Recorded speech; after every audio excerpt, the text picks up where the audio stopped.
Para personas inquietas, Capital Radio.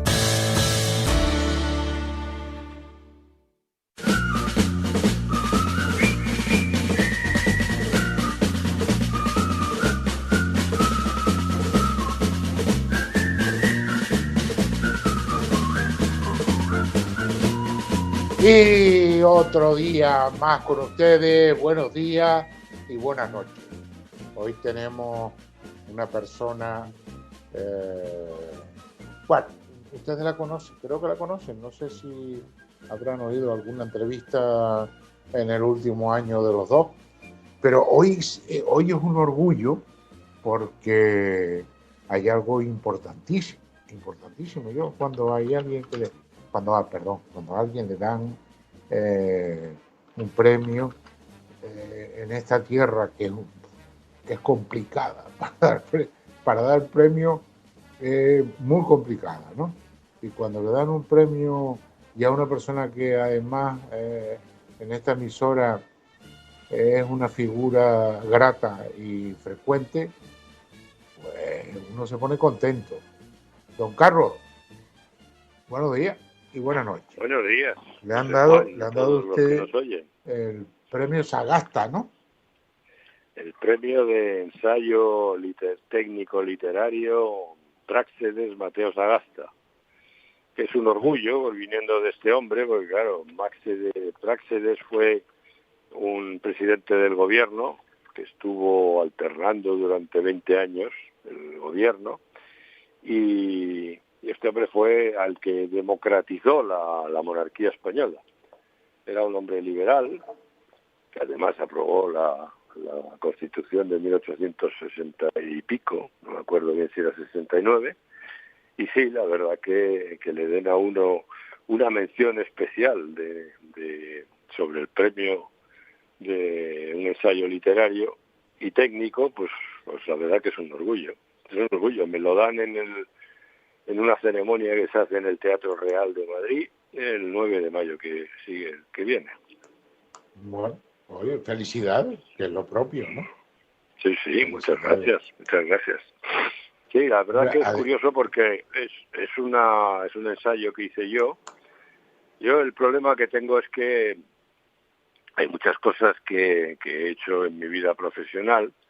He aprendido un montón, sobre todo metiéndome en las galerías, metiéndome en los pozos, y entonces, pues claro, todo eso pues me ha dado un conocimiento, y ese conocimiento, pues bueno, lo he querido transmitir cuando he sido profesor, pero también luego he querido seguir transmitiéndolo, y es complicado, por ejemplo, explicar qué es lo que hace el agua, cómo se infiltra dentro del terreno, ¿no? Cómo va pasando de una colada a una capa de escorias, cómo circula de manera diferente, luego cómo se mete cuando se retiene en un almagre, o cómo se queda retenido cuando hay un dique volcánico. Bueno, pues explicar todo eso es complicado, y técnicamente, pues, aparte de complicado, es un poco petardo. Entonces lo que hice fue inventarme una novela en la que la protagonista es una gota de agua que le toca hacer todo el ciclo entero del agua, pues desde que está en el mar, que llega a la superficie, se evapora, se va a la nube, en la nube y va viendo cómo se convierte la nube en diferentes tipos de nube, luego lo de los rayos, como ve los rayos en la misma nube que está, o ver rayos que van de una nube a otra, o incluso ver rayos que van a la Tierra, al continente o a la isla. Pues, y luego cuando llueve y cae sobre un terreno, pues va corriendo y se encuentra con las presas que las retienen, como luego todo lo que era rapidez y vorágine en la parte de montaña se convierte en calma y tranquilidad cuando llega a la desembocadura. Y luego, pues también en otros casos, pues otra gota que en vez de ir por los barrancos, pues se infiltra y se mete. Bueno, pues va explicando lo que va viendo, va hablando con sus compañeras, que además le van diciendo por qué unas están arriba y otras están abajo, porque ya no solo debajo de tierra, sino incluso en el mar, por qué unas se hunden y terminan en las llanuras abisales, y por qué otras en cambio se quedan en la superficie y se evaporan, qué es lo que ven las gotas de agua cuando están en una llanura abisal y de repente aparece un calamar de 30 o 40 metros de longitud que crea un caos en la tranquilidad de llanuras abisales que tienen el tamaño de toda Europa. Bueno, pues todo eso, la manera de contarlo, si yo lo pongo en plan técnico, pues mato a cualquiera. Entonces lo que hice fue ponerlo como una novela, y una novela sobre todo cargada de diálogos. Y como eso lo hice además cuando me tenían castigado, que este hombre, ¿cómo se llamaba este hombre? El que también nos hablamos mucho tú y yo de él, Juan Ramón Felipe San Antonio, que lo tuve director general, me condenó al ostracismo y me metió en un despacho y no me dio trabajo, pues como me aburría, yo tenía que cumplir mi horario porque yo era funcionario, pues como no tenía otra cosa que hacer, pues me dediqué a escribir. Escribí el libro este que ya hemos hablado de él, el de por qué el agua del mar es salada, y también escribí la novela esta. Y fíjate por dónde, el por qué el agua del mar es salada, pues bueno, pues se ha vendido bastante, y este otro pues se ha llevado un premio. O sea que yo creo que le tengo que agradecer a Juan Ramón, Felipe San Antonio, que me diera la oportunidad de ponerme a escribir. Sí, interesante, ¿no? Además, no solo porque te hayas puesto a escribir, sino el otro día vi, yo lo que me quedé preguntándome, porque es un compañero, un colega, ¿qué carambola le hiciste al periodista de Los Llanos? No voy a decir el nombre. ¿Qué le hiciste, que está envenenado contigo, que te trata de dictador? Vamos. Sí, de Fidel Castro. De Fidel Castro. Sí, esto me lo dice. Sí, pues bueno, esto me lo dice un señor porque ya hemos tenido algún encontronazo. A mí me ha entrevistado algunas veces y yo creía que nos llevábamos bien, pero claro, lo que pasó es que hubo una reunión en Fuencaliente. Y en la Fuencaliente nos fueron a vender, Coalición Canaria nos vino a vender las desaladoras, y entonces para ponernos las desaladoras trajo, no sé si fueron a 5 o a 6, que tal, todo lo que hablaban era una panacea sobre las desaladoras. El que estaba de moderador era este periodista del que estamos hablando, y estaba de moderador. Total que los conferenciantes se extendieron más de la cuenta y al final terminaron exponiéndolo todo en 3 horas y cuarto, que nosotros estoicamente, el público, los estábamos oyendo. Claro, cuando terminó la exposición preguntó que si había alguna duda, alguna pregunta. Antes de eso dijo que las preguntas las iba a admitir una sola por persona y que además que no se alargaran más de 1 minuto. Y claro, yo levanté la mano el primero, me dio la palabra y yo lo que le dije, que no entiendo cómo después de haber estado aguantando 3 horas y media o 3 horas y cuarto, a los conferenciantes le exigen a uno que pregunte solo con 1 minuto y una sola pregunta. De todas formas, como el tema iba de que había que poner desaladoras en La Palma, yo lo que dije es que, bueno, pues ya que tengo que hacer solo una pregunta, se la hago a los dos, a un político que era el que fue consejero que era de Fuerteventura, que ahora no me acuerdo del nombre, pero que ya me acordaré, y le hice también la pregunta también a la par al que es el jefe del servicio de desalación del Consejo Insular de Aguas de Gran Canaria. Y la pregunta fue muy clara, era un político y un técnico. Le dije, miren ustedes desde pensando que en La Palma, según los datos oficiales del Consejo Insular de Aguas en vigor del plan hidrológico, hay 4 veces más agua de la que se necesita. Ustedes en esas condiciones de verdad que pondrían una desaladora. Y además hice hincapié en remarcarles que este consejero que le digo yo, que era Berrier, este consejero era ingeniero industrial y el otro era ingeniero de caminos o industrial también. Les dije, apelando a ustedes no por el cargo sino porque son ingenieros, ¿ustedes pondrían una desaladora en estas condiciones de tener más agua de recursos naturales de las que se necesitan hasta el punto de tener 4 veces más? Bueno, con Berrier se difuminó en contar maravillas de la desalación pero no me contestó a la pregunta. En cambio, el otro también empezó a difuminarse y ya le dije, digo que no, que yo lo que le exigía es que fuera concreto y que me contara si él lo haría. Y contestó radicalmente y dijo que no, que él en ese caso nunca pondría una desaladora. ¿Qué pasó? Que claro, le reventé la reunión con esa pregunta. Y entonces le sentó, pero vamos, fue tremendo la bronca. A partir de ese momento no me volvió a dar la palabra más y parece ser que la bronca que se debió de llevar debió ser tremenda, porque el lunes siguiente, bueno, me lanzó una cantidad de improperios por teléfono, que me llamó él a mí y me puso a caer de un burro. Eso fue, pues hará unos meses, pero es que ahora, claro, lo que pasó es que el Consejo Insular de Aguas montó otro el Día del Agua, que fue el viernes pasado, y entonces había también 5 o 6 expertos de todo tipo, en varios organismos, o sea, en varias historias, y entonces cada uno dio su mensaje. Yo lo que hice fue apuntar los errores que había cometido cada uno. Y entonces, cuando pidieron la palabra, yo salí el primero pidiendo la palabra y expuse a cada uno los errores que se habían dicho, bueno, incluso los méritos también, porque hubo, por ejemplo, 2 exposiciones de 2 ingenieras que estuvieron muy bien, a mí me gustaron, incluso de un ingeniero de minas también, y yo les di la enhorabuena porque me habían gustado, pero claro, los que lo habían hecho mal, yo les dije dónde estaban los fallos. Claro, ¿qué pasó? Que me extendí un poco más de la cuenta. Bueno, pues entonces este señor, este periodista que estamos hablando, me lanzó una diatriba de que dura 5 minutos, en la cual me ha llamado de todo, entre otras cosas majadero, que me creo Dios y no sé qué más historias me cuenta. Y esa es la explicación de todo esto. Pero vamos, lo que te digo es que creo que a la gente había que explicarles que no todo lo que se dijo en ese sitio, en esa reunión del Día del Agua, no todo estaba bien dicho. Por ejemplo, te pongo un ejemplo.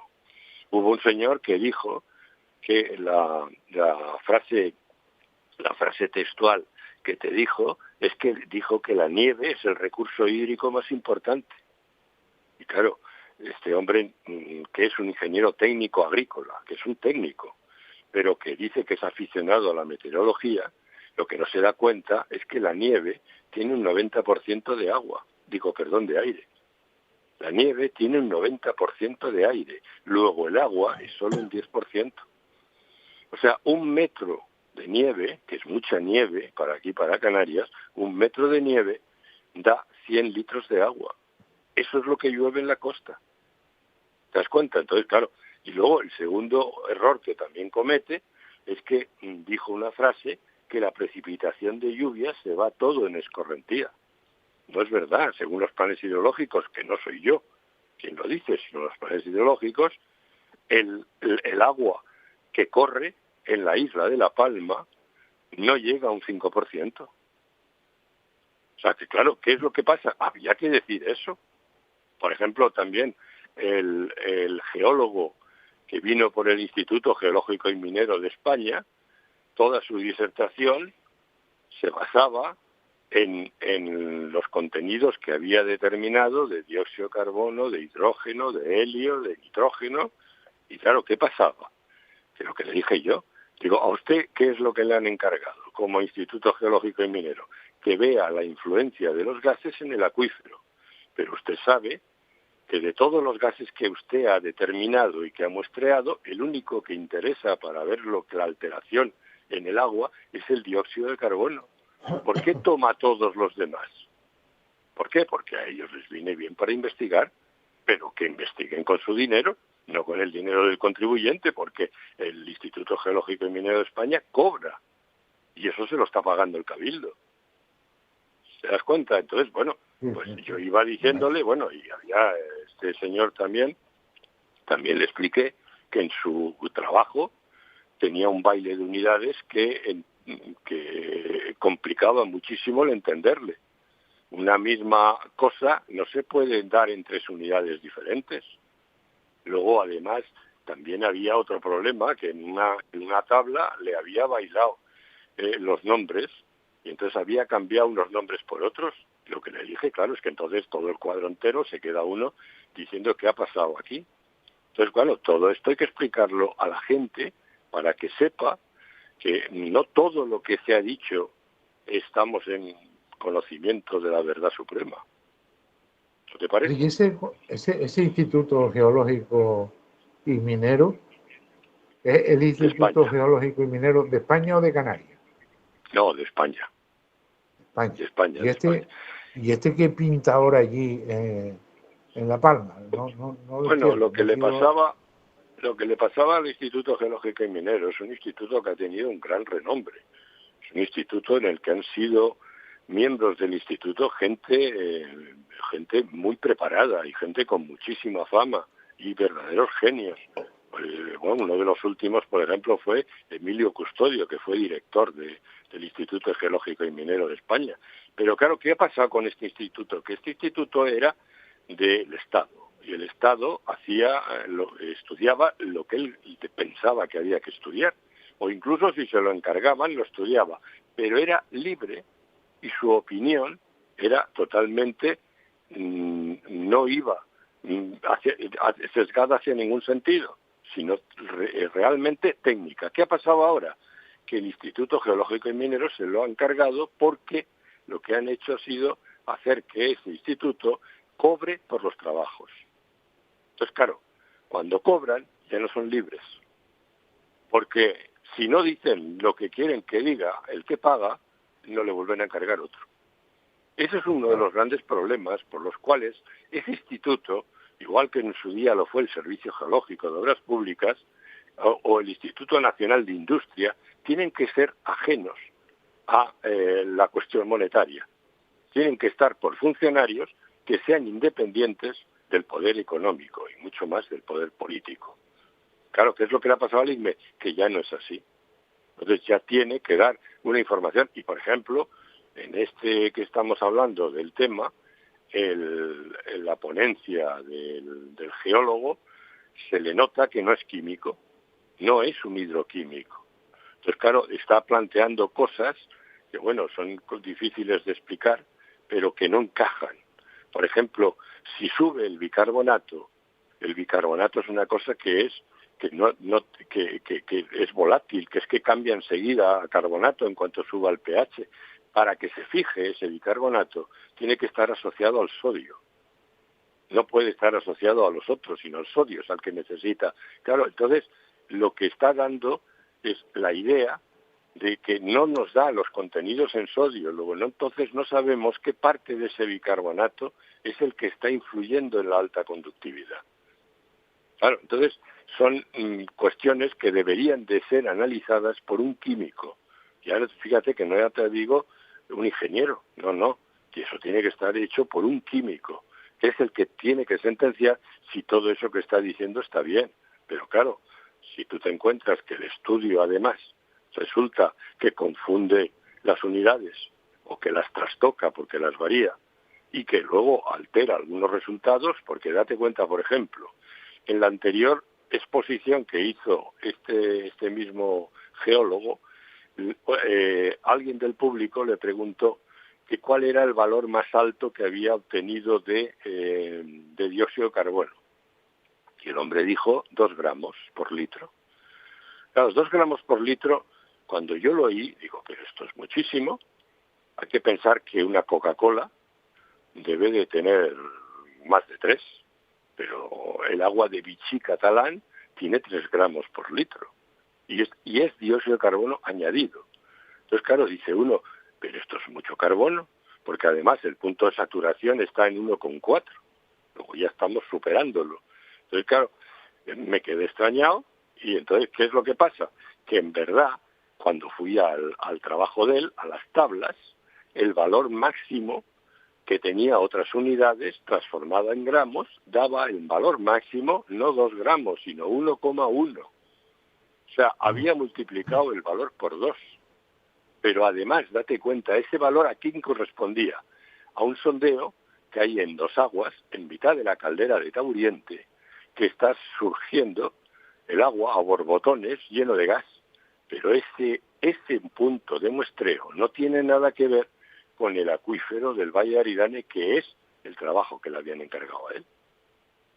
¿Te das cuenta? Entonces, claro, no solo aumentó el valor, sino que además usó para aumentar ese valor un dato que no era de lo que tenían que mirar, que es la influencia sobre el acuífero, que es el acuífero que está cerca del Tajo Gaite, que es el del Valle de Aridane. Pero del acuífero de Tajo Gaite a las dos aguas, pues no sé, pero hay un trozo, ¿eh?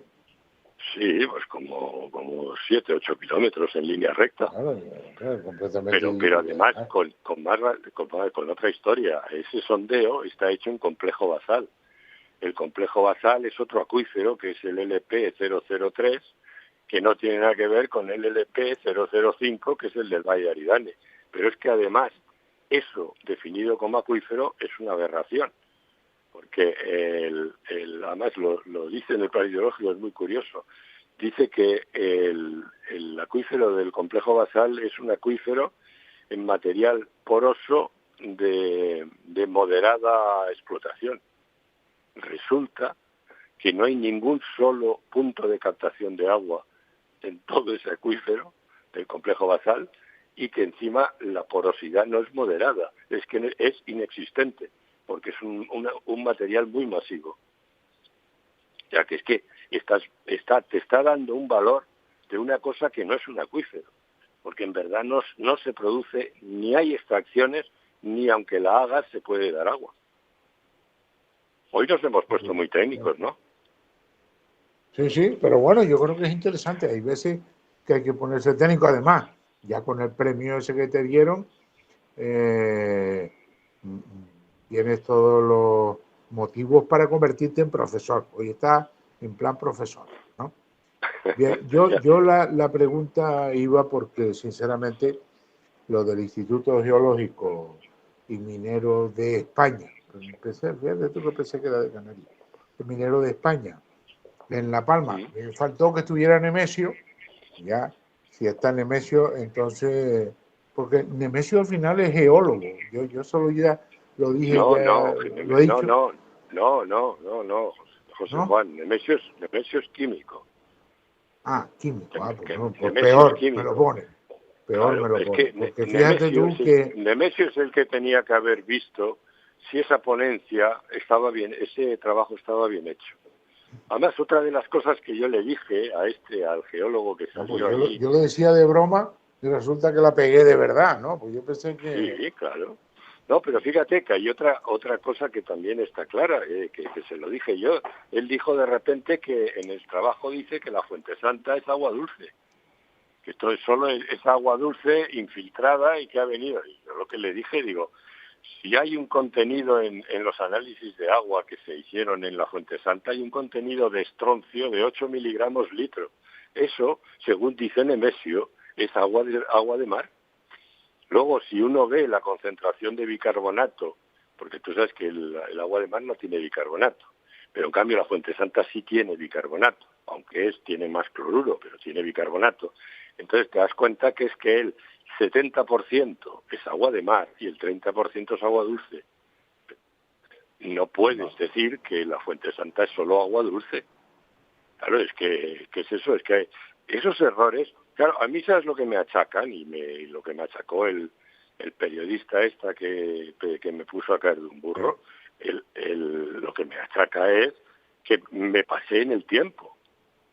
Y digo, bueno, pues sí, yo reconozco que quizás estuve más tiempo que otros, aunque bueno, hubo algunos que se explayaron. Lo que sí está claro es que preguntó todo el mundo que quiso, porque cuando se acabó diciendo, ¿hay alguna pregunta más? Y nadie contestó. Entonces, claro, ¿pero qué pasó? ¿Que por qué yo quizás me extendiera? Bueno, pues porque tenía que ir diciendo lo que había visto de inconvenientes o de errores en cada uno de los ponentes, porque no puedes dejarlo con esas conclusiones que son basándose en cosas que han dicho que no eran erróneas, como lo de la nieve.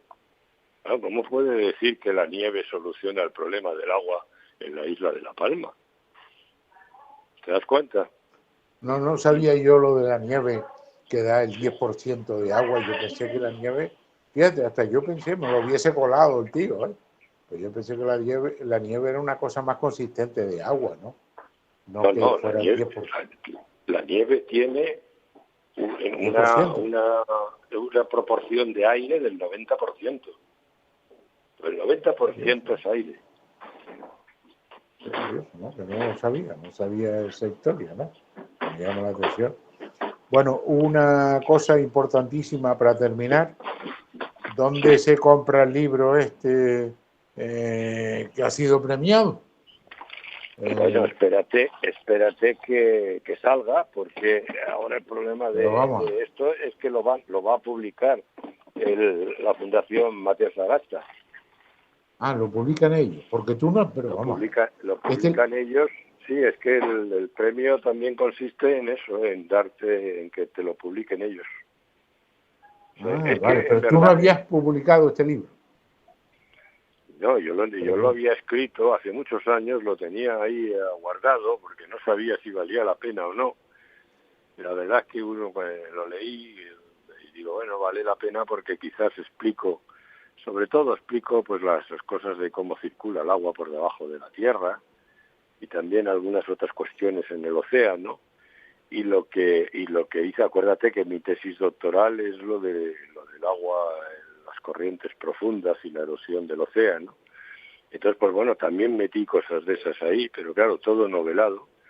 Y ahí lo tenía hasta que de repente vi que había la Fundación Mateo Sagasta, pues daba un premio a un ensayo técnico literario. Y dije, pues mira, este sí que encaja, porque es técnico, porque hablo del ciclo hidrológico, y es literario porque lo he convertido en una novela, en la que la protagonista es una gota de agua que va hablando con sus compañeras. Vale. Y además ella lleva una pregunta, que es muy curioso, pero fíjate que esto lo escribí hace 10 años, o ¿cuánto? 10 años, sí, más de 10 años. Y ella lleva una pregunta siempre, porque ella va averiguando cosas, pero sin querer, porque en verdad lo que a ella le preocupa es saber si el agua se muere o si el agua es eterna. Fíjate que esa duda es curioso porque hace unos meses unos trabajos científicos han determinado que el agua es eterna. El agua, eterna en comparación con todo lo demás que hay alrededor. El agua es una de las primeras cosas que se formó tras el Big Bang. Y ese agua ha estado en el universo y ha ido a parar a nuestro planeta. Fíjate por dónde la pregunta de la gota, que ella se pasa toda la novela intentando contestarse esa pregunta, se le acaban de contestar en los trabajos científicos de hace escasamente un mes. Muy bien. Bueno, entonces ellos van a publicar la novela y terminamos, pues se nos acabó el tiempo. ¿Dónde la compramos? O sea, ¿tú te nos has informado de dónde la compramos? Sí, ya te contaré, pero vamos, no, lo que sí se puede es pedirla ya para en cuanto salga, porque está pendiente de salir, porque Alberto Vázquez Figueroa la ha leído, me contestó además ayer, a raíz de lo del premio, me contestó y dijo que le había gustado mucho y que quería hacerme el prólogo.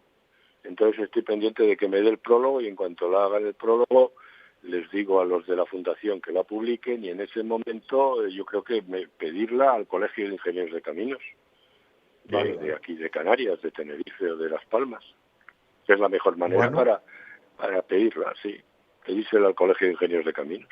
Vale. No, se nos acabó el tiempo, se terminó, se nos fue rápido. El próximo día daremos exactamente dónde se pide la novela, el ingeniero Camino, y daremos la dirección, el teléfono y todo. Hoy no, hoy ya se acabó. Muchas gracias, Carlos, felicidades, te lo vuelvo a repetir. Me encanta que recibas un premio porque realmente últimamente lo que recibe son... voy a callar. Un saludo, hasta el próximo jueves, si Dios quiere. Un saludo a todo el mundo, saludos hasta el jueves. Capital Radio.